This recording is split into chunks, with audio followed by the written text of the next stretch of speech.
All right, everybody, time to show off the work I've been doing this winter.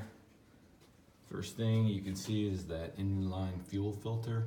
This car, for some reason, never had one. So I bent up some new lines and I ran a hard line all the way down, coming out of the fuel pump, as you can see right there. So that was a pretty good project. Also took the valve covers off and redid the gaskets because I had a leak in the back passenger side. I think that's everything from up top. Oh, actually, as part of the work I did for the wintertime, I had the steering gearbox rebuilt. So you can see right there, it's looking pretty sweet. I did have to get a new sector shaft. The other one was worn, and I got the rebuild kit. So that's looking pretty nice. But the big project was the front end. My friend Hawk, big, huge help. Definitely could not have done it without him. As you can see, here's the suspension on the driver's side. Better light here. I reused as much as I possibly could.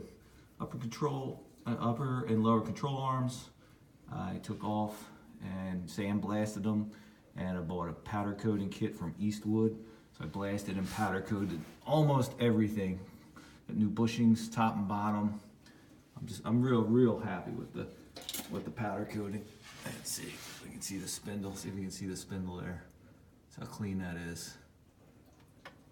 Yeah, it came out great. I did reuse a couple things. Reused the springs. Didn't need new ones there. I reused the stabilizer bar. Reused the stabilizer bar link hardware, as you can see. The light's a little harsh, but that's gray. I made those gray. I didn't touch the center link. That'll stay the same. Stabilizer bar, like I said, that's the same. But everything suspension-wise, I try to reuse as much as I possibly could. I'm trying to keep this car as original as possible. Maybe you can see the back plate there. The powder coated that. Turned out like so well. I didn't really, I didn't document everything like a lot of guys do. Just, I don't know. So that takes time. And I was running out of time and money on this project. So, but that's it. So one other project I got going on, I could use some YouTube help. Take it around.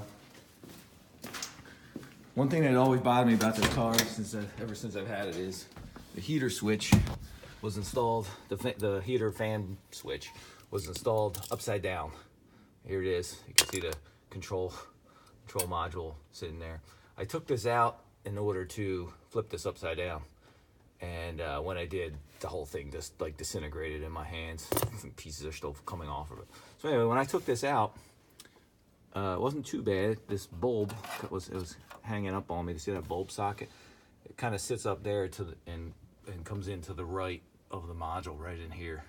And so I poked that out with a screwdriver, and the whole thing came down. But getting it back in, I'm not going to be able to do that. So I'm thinking I'm going to have to take out the radio to get my hands in there to put the bulb in. So I'm looking for some help. Anybody ever put one of those back? You got any suggestions? I'll be glad to listen.